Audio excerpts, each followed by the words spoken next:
വർഷം 1945 അമേരിക്കയിലെ ഒരു ക്രിസ്മസ് ഈവനിംഗ്. ഒരു കുടുംബം ക്രിസ്മസ് ആഘോഷിക്കുകയായിരുന്നു. രാത്രി എല്ലാവരും ഉറങ്ങി. പക്ഷേ അർദ്ധരാത്രിക്ക് ശേഷം വീടിന് തീപിടിച്ചു.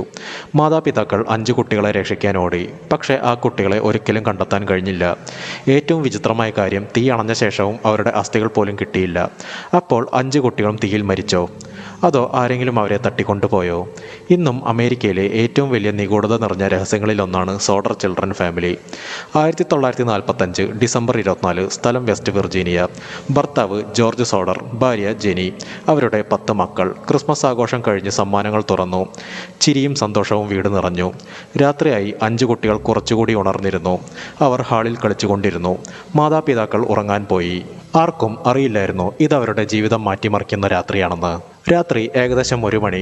ഭാര്യ ജെനി ഒരു ശബ്ദം കേട്ട് ഉണർന്നു. ആദ്യം ഒന്നും സംശയിച്ചില്ല, വീണ്ടും ഉറങ്ങി.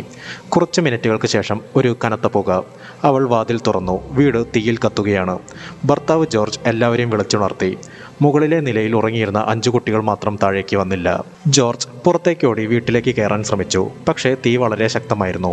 അവൻ ഒരു ലാഡർ എടുക്കാൻ നോക്കി. പക്ഷേ വർഷങ്ങളായി വീടിനരികിൽ വെച്ചിരുന്ന ആ ലാഡർ അവിടെ ഉണ്ടായിരുന്നില്ല. അവൻ ട്രക്ക് ഉപയോഗിച്ച് മുകളിലേക്ക് കയറാൻ തീരുമാനിച്ചു. പക്ഷേ 2 ട്രക്കുകളും സ്റ്റാർട്ടായില്ല. സാധാരണ ഒറ്റ ശ്രമത്തിൽ സ്റ്റാർട്ടാകുന്ന വാഹനങ്ങൾ ആ രാത്രി മാത്രം പ്രവർത്തിച്ചില്ല.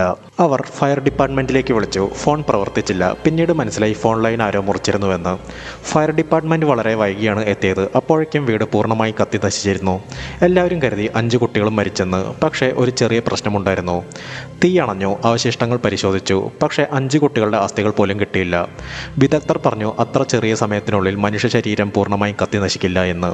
അപ്പോൾ അവരെവിടെ പോയി? അന്വേഷണം മുന്നോട്ട് പോയപ്പോൾ വിചിത്രമായ വിവരങ്ങൾ ലഭിച്ചു.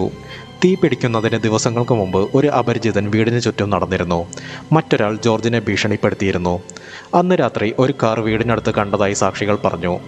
വർഷങ്ങൾക്ക് ശേഷം ഒരു സ്ത്രീ ആ കുട്ടികളിൽ ഒരാളെ മറ്റൊരു സംസ്ഥാനത്ത് കണ്ടതായി അവകാശപ്പെട്ടു. ഇതൊന്നും ഒരിക്കലും തെളിയിക്കപ്പെട്ടില്ല. വർഷം 1967.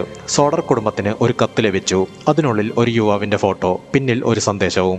ആ ഫോട്ടോയിലുള്ള യുവാവ് കാണാതായ കുട്ടികളിൽ ഒരാളായ ലൂയി സോഡർ ആണെന്ന് കുടുംബം വിശ്വസിച്ചു. പക്ഷേ ആ ഫോട്ടോ അയച്ചത് ആരാണെന്ന് ഒരിക്കലും കണ്ടെത്താനായില്ല.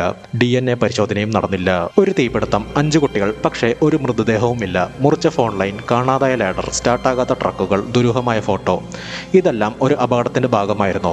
അതോ മുൻകൂട്ടി ആസൂത്രണം ചെയ്ത കിഡ്നാപ്പിംഗ് ആയിരുന്നോ? 80 വർഷങ്ങൾ കഴിഞ്ഞിട്ടും 5 കുട്ടികൾക്ക് യഥാർത്ഥത്തിൽ എന്ത് സംഭവിച്ചു എന്നത് ഇന്നും രഹസ്യമാണ്. നിങ്ങൾക്ക് ഇതിനെപ്പറ്റി എന്താണ് തോന്നുന്നതെന്ന് കമൻറ്റ് ചെയ്യുക. അതുപോലെ ചാനൽ ആദ്യമായിട്ടാണ് കാണുന്നതെങ്കിൽ സബ്സ്ക്രൈബ് ചെയ്യാനും ഫ്രണ്ട്സിന് ഷെയർ ചെയ്ത് കൊടുക്കാനും മറക്കരുത്. നാളെ ഞാൻ മറ്റൊരു വീഡിയോ ആയിട്ട് വരുന്നതായിരിക്കും.